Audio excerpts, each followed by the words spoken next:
ช็คยังไงเพิ่นสิมาติแม่ฮู้ครับบ่ได้บอก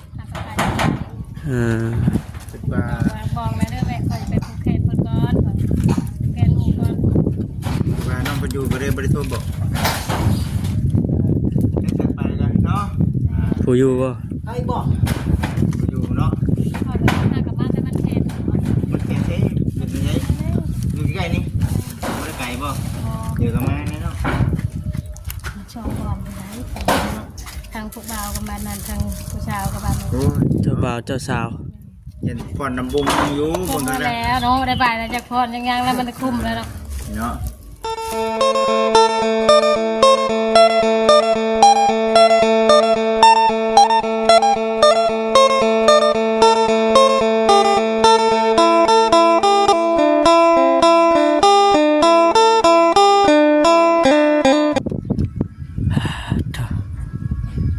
บัดบดบาดแดดอยู่พี่น้องเนาะเสียงกระซีมแหบในเด้อพี่น้องเด้อบสบายมากก็ถือว่า2 มื้อเลยเด้อพี่น้องเนาะ เดินทางมาอยู่ที่ดินที่บ้านสร้างแก้วเพิ่นเด้อพี่น้องก่อนอื่นก็ทักทายสบายดีเด้อพ่อแม่พี่น้องกันเบิดสุขคนเนาะพี่น้องเนาะพบเจอกันคือเก่ามื้อนี้ก็แวะเวียนมาทางนี้เมื่อวานนี้ก็มาช่วงค่ำบ่พี่น้องเนาะแล้วก็พากันเมื่อตะเว้นเนื่องจากว่าบ่มีผู้ใดเด้เพิ่นว่าน้องๆเพิ่นก็บ่ได้เฮ็ดเปียกเมื่อวานนี้ก็จะไปเบ่นบุญบังไฟบ้านใกล้เฮือนเคียงนี่แหละก็เลยถือว่าเป็นมื้อ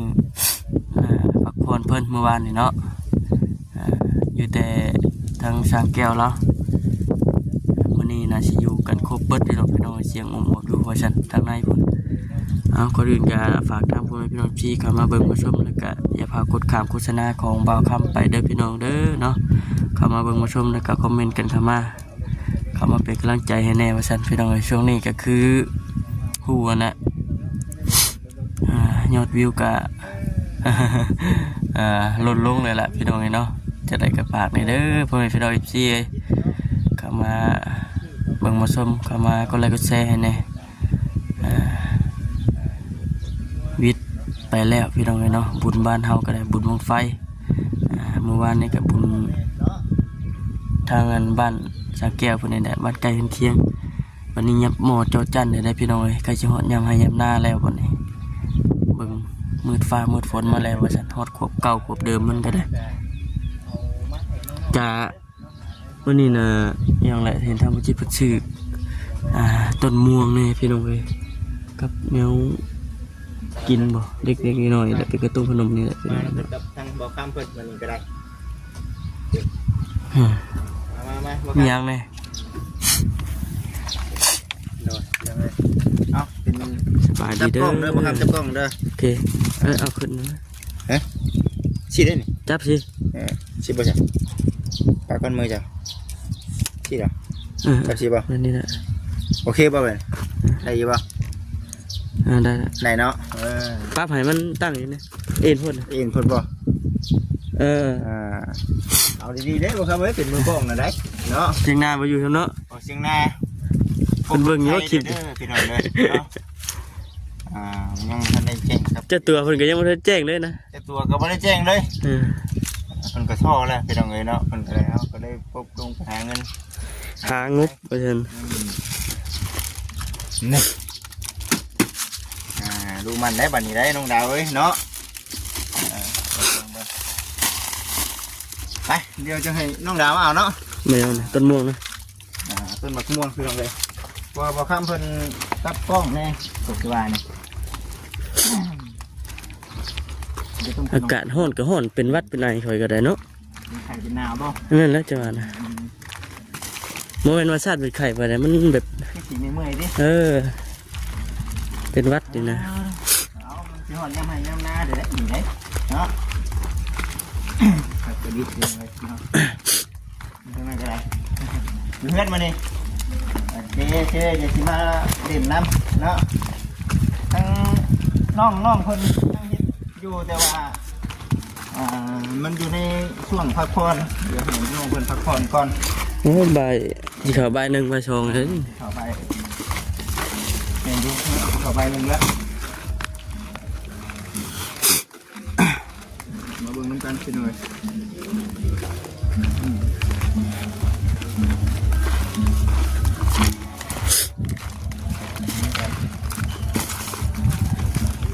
บ้านน้องดาวเนาะ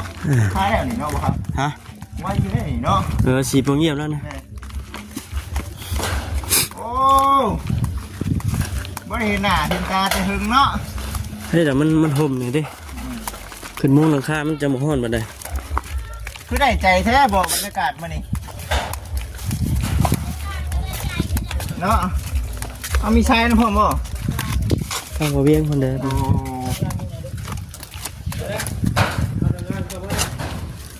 อ๋อกำลังแล้วพี่น้องเลยปุ๊บมุ่งหนึ่งเลยนี่เนาะ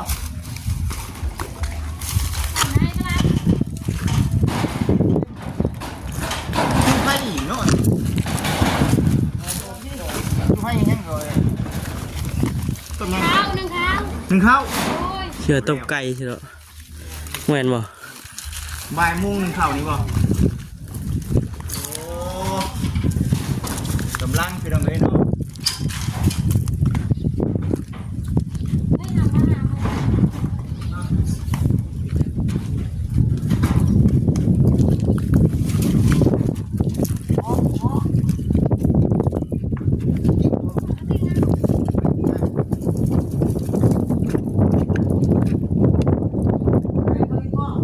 ให้หนูนาอยู่บ่นี่ เราไปบัดแคนมุ่ง อืม ยำไร เอาไปนี่ ไปดิ จะไปบ้านเลย ไปดิเด้อเนาะ เจ๊กยังไงเป็นสิมาดิ แม่ หูครับรู้ได้บอก คิดว่า บอกแม่ด้วยแม่คอยไปผูกแขนเพิ่นก่อนแขนหมู่ก่อน ว่าน้องเพิ่นอยู่ก็เลยบ่ได้โทรบอกไปกันเนาะ ผู้อยู่บ่ ไปบอกอยู่เนาะ พอไปหน้ากับบ้านแต่มันแขน มันแค่เท่เป็นยังไงอยู่ใกล้นี่บ่ได้ไกลบ่เดี๋ยวก็มาเนี่ยเนาะ ช่องก่อนไปไหนทางพวกบ่าวกับบ้านนั้นทางผู้ชาวกับบ้านนู้น โอ้ย เจ้าบ่าวเจ้าสาว เห็นผ่อนน้ำบุ้งอยู่ คุ บ ม น มา นั้น แล้วเนาะได้บ่ายแล้วจากพรยังแล้วมันคุ้มแล้วเนาะ เนาะเด้อเลี้ยวได้มานี่ ส เนาะ วัสดีไปลุงไว้ สบายดีเท่าที่สบายดี สบายดีปะดงเด้นี่นะซื้อนี่แล้วมาให้เพิ่นนี่นะไปเดี๋ยวเพิ่นพูดไปเดี๋ยวว่าเฮ็ดเวียกบ่ ก็ได้เห็นแล้ว เอามาเบิ่งก่อนมาเบิ่งก่อน ข้าวมาข้าวให้กินให้เพื่อนนั่นแหละถุงมาได้เด้ เพิ่นสูงบ่ได้บ่งานอยู่โรงเฮานี่เด้บ่อยู่พี่น้องเอ้ยเนาะเรียกบ่ครับ พันลิตรบ่ ท่านเด็ก อ๋อเถอะคักดอกอันนี้เนาะ เสร็จยอด ซื้อมาใส่บนนี้ น่าสิ เจ้าบ่ซื้อ แม่อันนี้ก็ได้เนาะนี่แหละทำอยู่หันหน้ากันนะ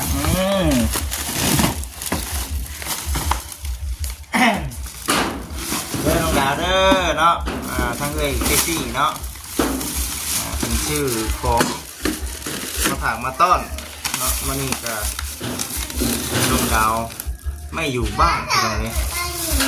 ไม่รู้ว่าจะมาวันไหนเนาะจะมาตอนไหน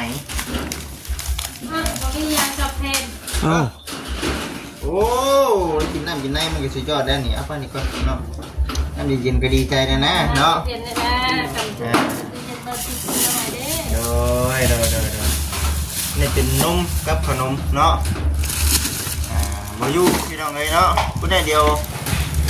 คันวันน้องคนมาเดี๋ยวที่ถ่ายบรรยากาศเด้อพี่น้องเด้อเนาะให้กับพี่ซีได้เบิ่งได้ชม สิมาอยู่กันเนาะ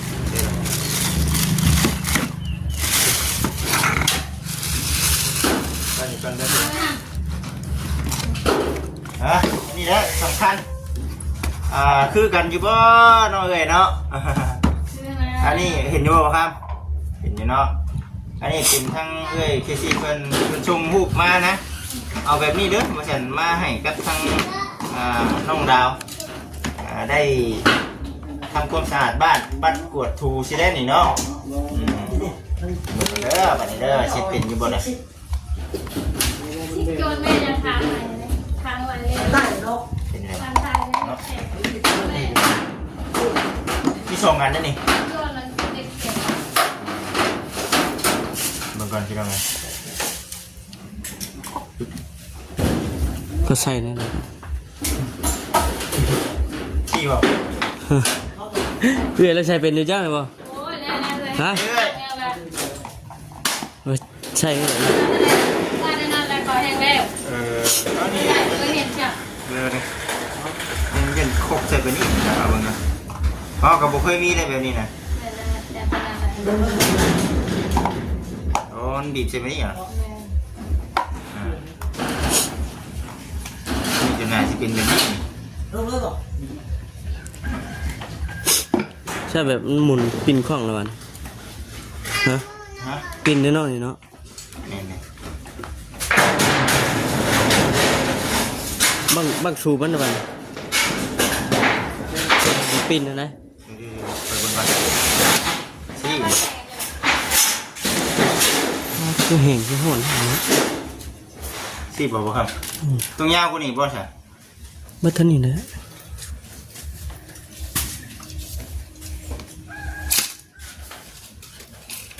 เฮ้ยแต่ตะปวดล็อกมันกัน เห็นบ่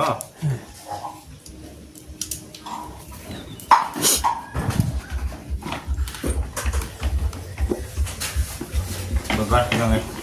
ประกอบก่อนนั่นคือที่สิเนาะประกอบให้น้องเพิ่นเลยอ่ะ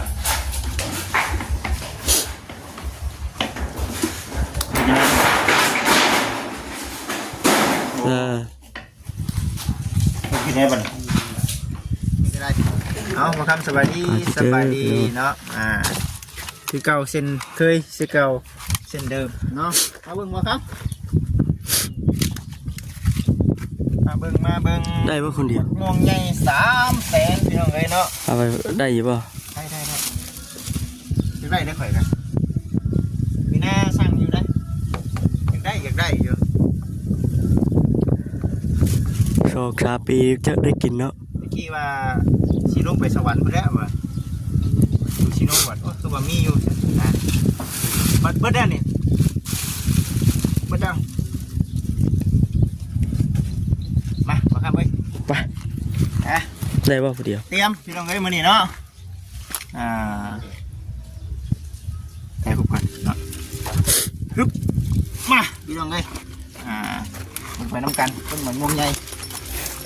ต้นละ300,000ได้หรือครับ ชาปีได้กิน 3 ปีแล้วนี่เพิ่นเอา300,000ข้าวโอ้ยยังเหลือ2ต้นนึงก็ได้ว่ะเอาให้300,000แน่ว่ะไปต้นละ300,000 เพิ่นเอางานได้มาปลูกเนาะ ตัวจริงแน่น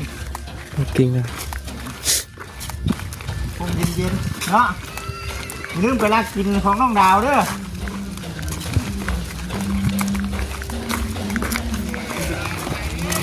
ไก่เด้อไก่บุลงหรอกบุลงแถวนี้หรอกว่ะ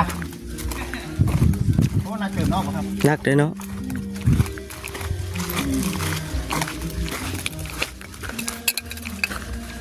โอ้ พืดแดดแห้ง เดี๋ยวข้าง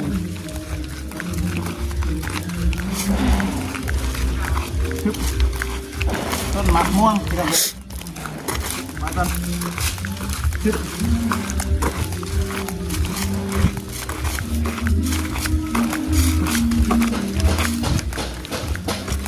ยอด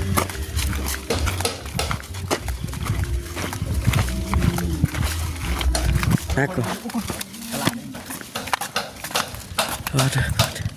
แดด เรียบเรี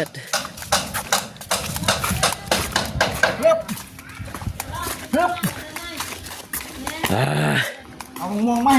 ห้ปลูกแล้วบานนี่ได้บอล นี่จะอะไรไปจริงอ่ะ นั่น 300,000 2ต้นเลย300,000 ต้นละ300,000 ต้นละ300,000 300,000เท่า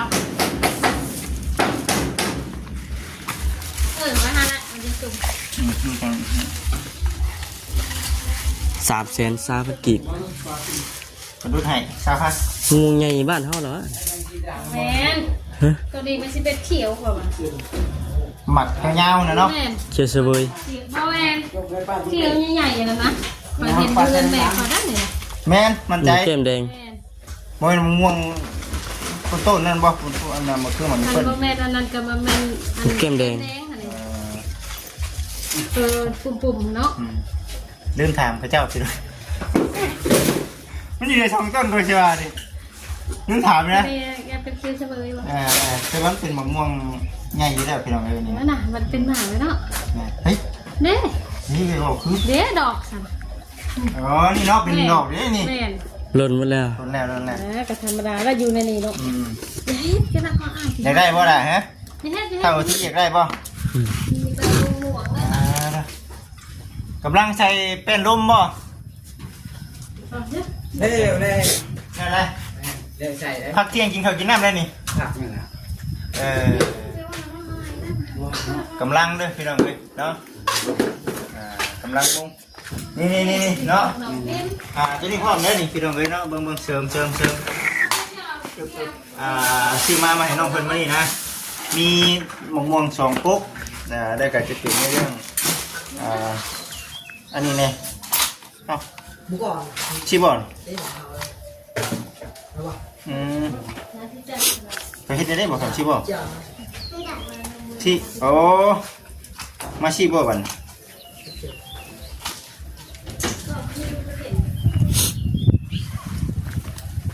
มันก็บ่เคยใช้เนาะแบบนี้เนาะ ต้องหายมันแน่นวะ เป็นนั่นบัดนี้เนาะที่เนาะ ล็อกก่อน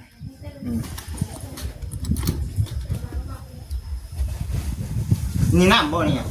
แล้วต้องมีน้ำ เบิก น้องเบิ่งเป็นหยังวะเนาะ น้องแม่ น้องน้ำเป็นหยังนี่เนาะ เพลงที่แล้วบุญจังนี่เลยแบบนี้นะ หัวเราะก็ได้ บุญจัง นี่ จุ่มน้ำชนิดกันว่า นี่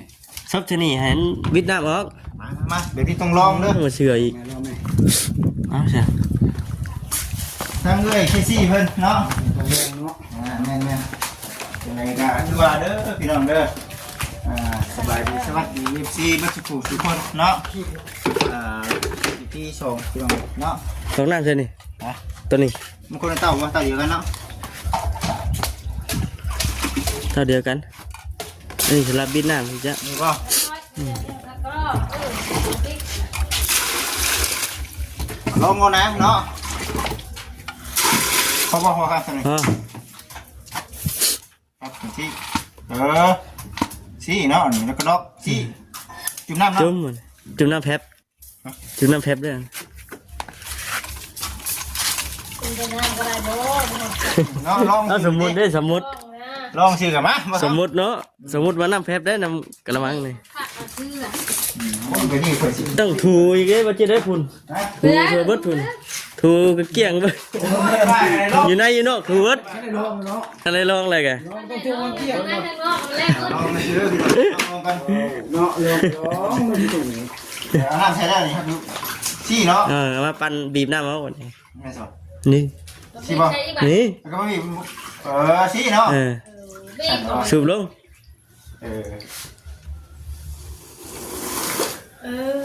นี่ก็ขึ้นซี่เนาะได้ขึ้นซี่ได้ก็งับลงซี่กับพิธี ไม่นานนะ เวลา เขาเล่นไม่บอก กินมั่วได้ตัวนี้เด้อ ได้แล้วมั้ง เดี๋ยวบีบปั้นน้ำออกบอก เมียนบ่ล่ะ น้ำเอา นะ โอ้ แม่นว่าแห้งว่ะแห้งว่ะ แม่แล้ว ฮะ ทูบอกเออ เอาได้บักเรา ทูพื้น แน่ มาพี่น้องซี่เด้อบัดนี้เด้อ แน่ โอ้ยน ฮะโอ้ยเนาะ เอาเงินบ่ ปัดก่อนได้ เอาก่อนนะว่าเนาะ ก่อนได้มาสิมาปัดก่อน เอาปัด ต้องทำความสะอาดก่อน ดอก ซี่สิบอกมันจะดีเนาะ มันเป็นทาจอดเห็นได้ เราไม่ มันจะได้ปัดเนาะ ไม่กันได้เด้อ ทำไมอ่ะแต่ ปัดเด้อปัดเด้อเด้อปัดให้ขี้ปุ่นมันออกก่อน อัน เนาะ นี้จะปั้นงานน้ำมันจนแห้งหมดรีรอมันกูไปแล้วเนาะ น้อง โอ้ยทำเบิ้งนะ บ่นี่ถามว่า พอป่ะนี่ ฮะ พอแล้ว บ่บ่จิตบ่เคยใช้แบบนี้เด้อพี่น้องบ่ขออนุญาตนะ แต่ก็คิดดูว่า เออ แต่บ่เคย จิเนาะ เอาลองเบิ่งบ่ มาเบิ่ง เบิ่งเด้อเนาะเอาตีนก่อน หรืออะไรวะ น้องดาวบ่ฮักบ่เนาะพ่อบ้านนี่เนาะ คืออะไร คือเนาะ คืออะไรบ่เฮ้ย สิได้นี่ เดี๋ยวนี้อะไร โอ้ยจำไว้เลยดีใจเลยนะ เดี๋ยวนี้เนาะ ก็คือเนาะต่างกันโดดนี่เนาะ ไปแล้ว โอ้ได้เรื่อง ที่เขาเช็ดขายเนาะ อาจารย์พันธิขายบ่ โอ้ได้เรื่องอยู่เด้อพี่น้อง ก็กระหากเห็นวันนี้ชื่อดอก เฮ็ดข้าวข้าจ้อย จะจ่อยอันนี้วะ แม่ มา ทิกแล้วมา โอ้คักเนาะมึงแน่ ทิกแล้ว ต่างกันแท้นี่เนาะต่างกันเวลาถูตัวถูกับตัวบ่ถูนี่ แม่นเด้หาตัวทูประเทศงาวจ้ะ นางๆเนาะ แม่น นางเลยพี่น้องเด้อพอตัว เบิ่งแม่ช่างสิเขาเจ้าเคยถูกหรือเปล่าถูกลองดู เด้บ่ได้หาว่าจิต โอ้เนาะ เอ้า จุ่มน้ำบัดนี้ น้ำกระจุ่มน้ำยาเพิ่นแล้วเนาะบ่ครับนี่น้ำเปล่ามันก็ เอาลองสิเลย มันแล้วจังหวะมันก็ไหนเลยก็บ่เคยเห็นเนาะเฮ็ดเป็นข้าจ้อยเฮ็ดครบหมด ที่แบบนี้เนาะปั้นน้ำออกกันเนาะเฮงเลยเนาะ มันเป็นปั่นน้ำบ่คำอะไรนะ แม่นบ่ นั่นแหละนี่แหละ คำเคยบ่เนี่ย เคยมาถูอยู่หากว่าเป็นเจ้าของบ่มีเนาะ เคยมาถืออยู่เนาะ เคยมาถูอยู่ ว่าสิปั้นน้ำออกให้เบิ่งเนี่ย ได้แล้วบ่ค่ะมันจะ พอแล้ว เนาะได้แล้วมันจะเลย โอ้คักแท้ คัก ของ ไป ดี ไปมาแล้วน้องเข้าน้องขี่เพลก่อน เนาะ จะคลองยังบ่ทันมาฮอดเลยเบิ่งค่ะมัน โอ้ โอ้ยมันเกินได้มันจะเลย แห้งหมด แห้งเกิน โอ้เฮงเนาะ เราอยู่ ตายแบบนี้ข่อยต้องซื้อมื้อให้มีหน้าแล้วแบบ เท่าไรนี่ค่ะมันจะ อันนี้2,500,000 ป้าทุกคนนี่เห็นได้ 2,500,000 2,500,000โอ้เบิดแล้วเนาะเบิดแล้วโอ้เฮงเนาะ แห้งเกิน เฮงได้ อีบันเลยค่ะฮอดพี่ต้อง พอแล้วข่อยลบไงชื่อ บ่ เดี๋ยวมันหักให้รอหลานเนาะ คักเนาะ หักเรื่องลิ้น ทักจะชื่อให้ชาไม่ได้เด้ เนาะ เวลา ได้เด้อเนาะเดี๋ยวว่าคักอีก ไปพี่น้องไอ้น้องมีตัวจบคลิปกันเด้อพี่น้องเด้อจะลากินนี่กันขอให้พี่น้องซีอยู่ดีไม่แห้งกันเบิดสุขทุกคนเด้อพี่น้องเนาะสบายดี